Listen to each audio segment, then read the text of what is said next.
advertir nuevos caminos, ¿no? Nos impiden ver más allá de lo que es la repetición de lo conocido, ¿no?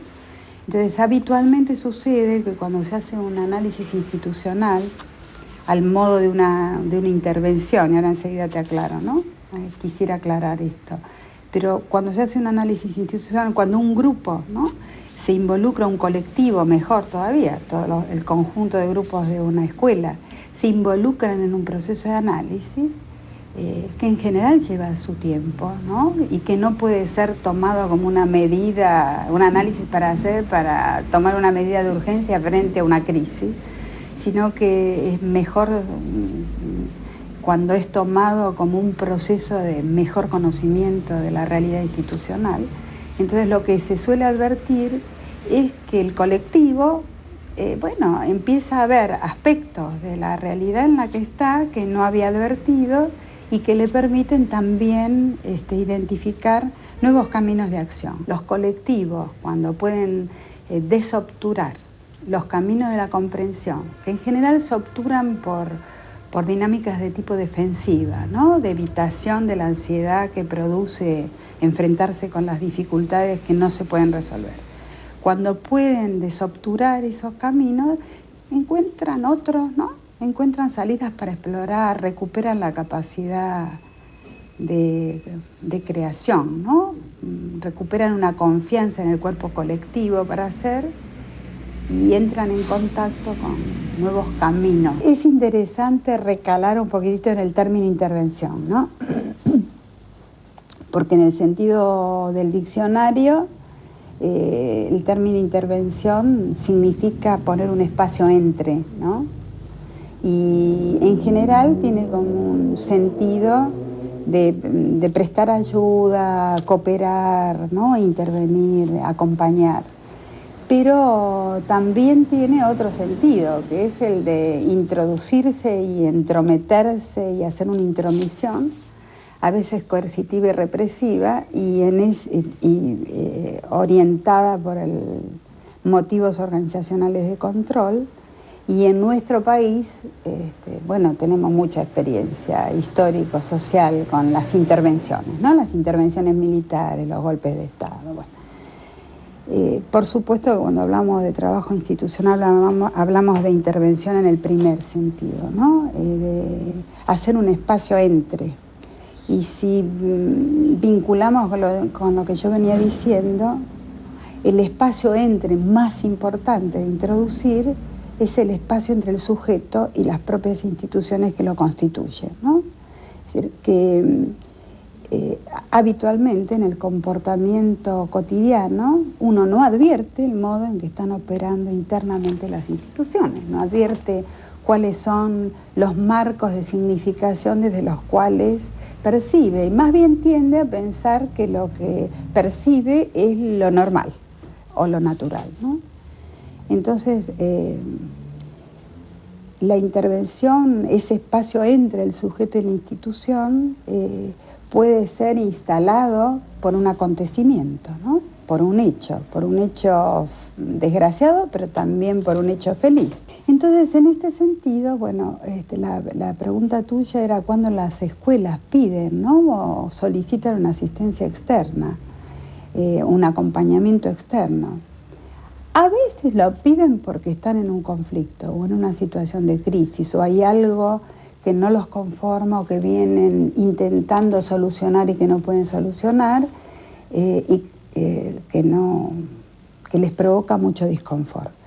Pero muchas veces también piden acompañamiento porque les interesa desarrollar algo, mejorar algo, porque encaran un proceso de cambio, porque hacen replanteos de sus proyectos, etcétera, ¿no? Sergio, me quedé pensando un poquito en la pregunta que vos hiciste. Me parece muy bien que me prestes atención. Sí, yo te presto atención porque vos... Limite tu ego y me prestes atención. Exactamente, yo aprendo mucho de vos, pero al margen de eso, me haces pensar que ya es bastante, poca gente me hace pensar.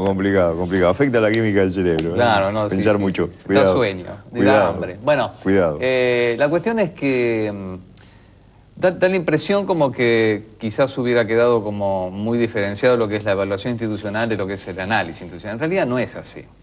La evaluación, el análisis supone algún tipo de evaluaciones diagnósticas, ciertas medidas o estrategias para resolver ciertas situaciones y después una evaluación de las consecuencias de esa implementación.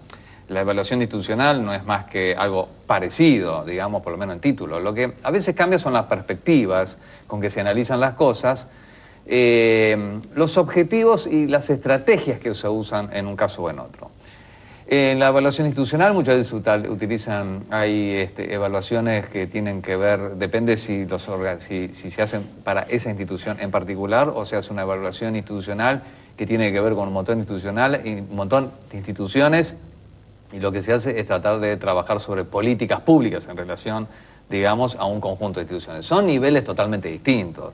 La evaluación, los indicadores que se toman, etc. Cuando yo digo lo que tradicionalmente se llama análisis institucional, hay todo un trabajo que suele hacer, como yo dije, un poco con aquello que aparece como esos nudos, esos conflictos, esas situaciones muy difíciles de destrabar en las instituciones, que son muy difíciles de superar, que da la impresión como que son nudos que están ahí muy arraigados y que es imposible generar un cambio a partir de ellos. Conflictos. Son como, a ver, no necesariamente siempre son, depende que se entienda por conflicto, pero a veces son situaciones sintomáticas que están muy arraigadas, generalmente ligadas a situaciones conflictivas muy fuertes o históricas fuertes, o cosas que han pasado, ¿no? En la institución. En ese sentido, creo que a veces la análisis institucional trabaja justamente para desanudar ese tipo de conflicto y que después la institución pueda seguir trabajando en forma normal con lo que es cotidiano de la práctica institucional, que va a seguir incluyendo evaluaciones, va a seguir